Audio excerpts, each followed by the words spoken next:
Kulit putihnya juga berubah menjadi hitam. Orang-orang di sampingnya penasaran dengan apa yang terjadi. Dia menoleh. Dia agak ketakutan. Dia adalah dari pahlawan super, Rani. Dia bisa mengendalikan besi. Sayangnya suatu kali saat menjalankan tugas, dia tertangkap. Saat dijebloskan ke penjara, dia dikerjai oleh narapidana di sana. Juga meledeknya. Molly adalah bos di sana. Ada bekas luka gigitan di wajahnya. Saat melewati pintu lainnya, Rani melihat mutan berwarna putih. Sama seperti dirinya, di leher mutan tersebut ada kalung dengan sinar biru juga. Tapi Rani tak terlalu ambil pusing. Setelah sampai di selnya, Rani yang belum situasi di sana, mencoba menggunakan kekuatan untuk kabur. Tapi sesaat kemudian, kekuatannya itu tidak berguna. Narapidana lain juga menertawakannya. Rani agak bingung. Tiba-tiba orang dari sel di depannya menjelaskan sesuatu. Ternyata itu karena kalung tersebut yang bisa melemahkan kekuatannya. Dia juga berkata, mutan di penjara itu yang bisa keluar dengan selamat. Setelah agak tenang, Rani mencoba untuk tegar. Dia yakin bisa kabur, sebab dirinya sekarang sedang hamil. Esoknya saat sedang makan, Rani menemui Lula untuk membahas soal kabur dari penjara. Dia mengira Lula akan bekerja sama, tapi Lula malah menghindar. Dia juga menyuruh Rani menjauh darinya. Jadi, Rani harus mengandalkan dirinya sendiri.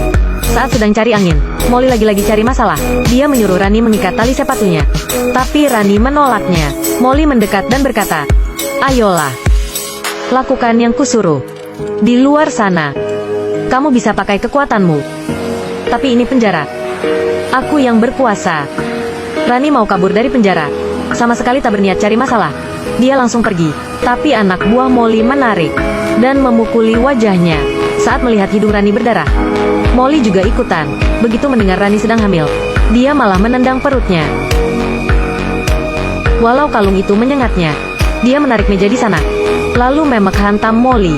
Tapi anak buahnya langsung meninju Rani, lagi-lagi di wajahnya. Untung penjaga datang tepat waktu. Tapi penjaga itu malah membawa Rani ke ruang pengasingan. Demi janin di kandungannya, Rani tetap tak mau menyerah. Dia menatap pintu besi itu dan menggunakan kekuatannya lagi. Ternyata bisa dibuka, tapi tenaganya sudah habis. Rani merangkak keluar dan bersandar ke dinding. Seorang penjaga melihatnya. Semua upayanya sia-sia agar Rani tidak mencoba kabur lagi. Dengan mobil khusus yang terbuat dari plastik, kekuatannya tak akan berguna di sana. Tak lama, mobil itu bergerak ke arah tujuan. Beberapa mutan lain datang. Mereka akan meledakkan mobil tersebut. Pacar Rani mengutus seseorang yang tak terlihat untuk memeriksa situasi. Dia tak menyangka pria tersebut malah ketahuan. Saat itu juga, semua mutan kehilangan kekuatan. Sementara itu, Martin mengintip keluar. Dia melihat seorang polisi dengan mata yang bersinar sedang memeriksa situasi. Dia adalah orang yang sudah menyebabkan semua itu. Karena tak bisa lagi menggunakan kekuatan super, mereka melakukan sebisanya. Mereka mulai menembak. Di bawah perlindungan peluru, Martin mendekati pria itu, lalu meninju pria dengan mata bersinar itu. Sekarang seluruh pasukan dengan kekuatan super sudah kembali. Di mobil penjara, Rani mendengar suara tembakan. Jadi dia membujuk petugas untuk membuka kalungnya. Kemudian melumpuhkan mereka bersama tahanan lain. Tapi di sana tak ada besi apapun. Rani tak bisa menggunakan kekuatannya. Tiba-tiba tahanan itu berkata, "Di kakiku. Ayo." Walau agak ragu, Rani menurutinya. Dia menarik paku dari kaki pria tersebut, kemudian memutuskan borgol.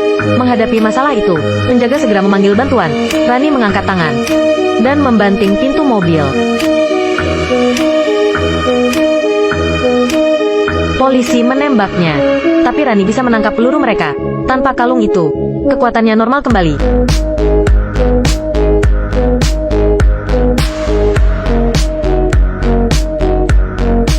Rekan timnya juga datang untuk membawanya pergi. Tak lama setelah itu, kepala penjaga datang menghadang mereka. Rani keluar dari mobil untuk menghadapinya. Dia tak peduli dengan peluru itu. Dia malah merebut pistol pria itu. Dia sangat terkejut. Rani membawanya ke sebuah bangunan tua. Rani menjulurkan tangan. Besi sekuat itu bisa dia tekukan. Kemudian melilit leher pria tersebut.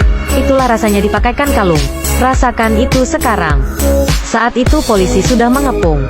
Rani merentangkan tangan. Semua besi di sana berterbangan.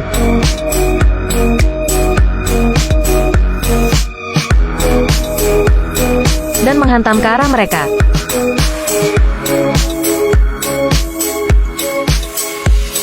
Menyadari hal itu, pacarnya, David, langsung membawa Rani pergi. Beberapa bulan kemudian, Rani akan segera melahirkan. Bayi di perutnya ternyata lebih kuat darinya. Saat bergerak sedikit saja, mobil dengan berat ratusan kilogram pun bisa ditarik. Rani akan segera melahirkan. Tapi kujamin, kalian pasti belum pernah lihat bayi seperti ini.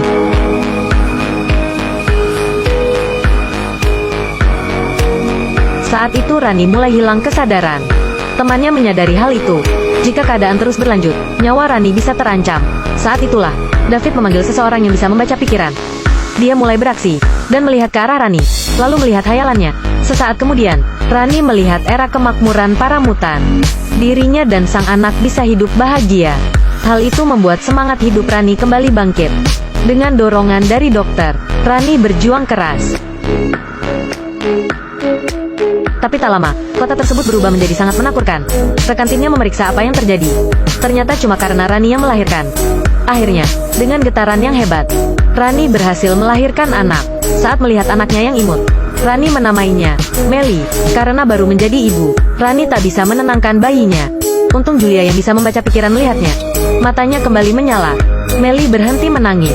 Tapi saat sedang di lift, Julia menyanyikan lagu Penggantar Tidur.